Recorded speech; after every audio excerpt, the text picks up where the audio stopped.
Hi students, welcome back to my YouTube channel Physics with Bhupinder Singh. Today we discuss about the question of sample paper 3 of Polestar Science 2025 and 26 class 10th.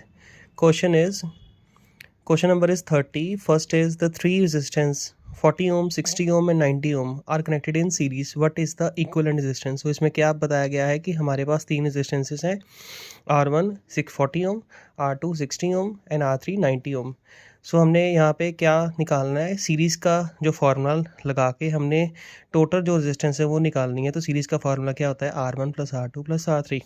सो अभी हमने तीनों को plus कर देना है, 40 plus 60 plus 90 और 60 कितने होते हैं, 150 और प्लस 40 करेंगे तो 190 हो जाएंगे. 190 ओम जो हमारा रेजिस्टेंस है उसका आंसर आ जाएगा. ये हमारा आंसर है.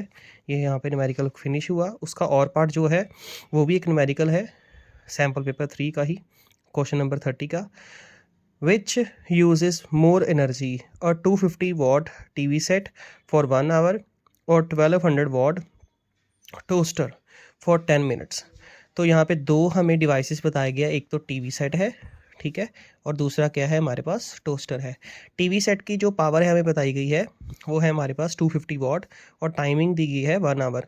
उसने पूछा है कि हमने जो टीवी सेट चलाएंगे उसमें जो पावर यूज़ होगी वो होगी 250 वॉट और टाइम होगा 1 आवर, तो वो कितनी एनर्जी कंज्यूम करेगा. और जो टोस्टर है उसकी पावर दी गई है 1200 वॉट टू 1200 वॉट और जो टाइम है 10 मिनट्स के बराबर है, उसको हम पहले आर में कन्वर्ट करेंगे तो हमारा जो आंसर है वाट आवर में आ जाएगा. ठीक है जी, ये हम आपको समझ आ गई. तो हमने क्या निकालना, क्या है, एनर्जी निकालनी है दोनों की, और दोनों को कंपैरिजन करना है कि एनर्जी किसकी ज़्यादा यूज़ होगी, टीवी सेट की या फिर टोस्टर की. तो पावर का फार्मूला क्या होता है, work done with respect to time. जो वर्क है वो एनर्जी के बराबर होता है. तो इसका एक और फार्मूला क्या बन गया, E/T. तो यहाँ से हमने एक फार्मूला बना लिया, P1 किसके बराबर आएगा, E1 डिवाइड बाई T1.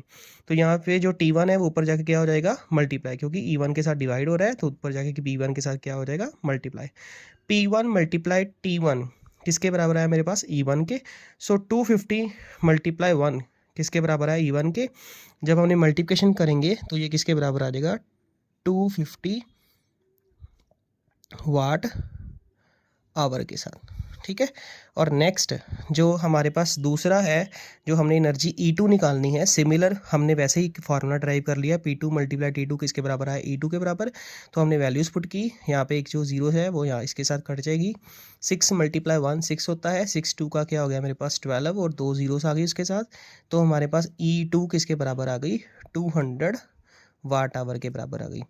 तो हमने जो कंपैरिजन किया E1 और E2 का, कौन सी एनर्जी ज़्यादा है हमारे पास, आप देख ही रहे हो.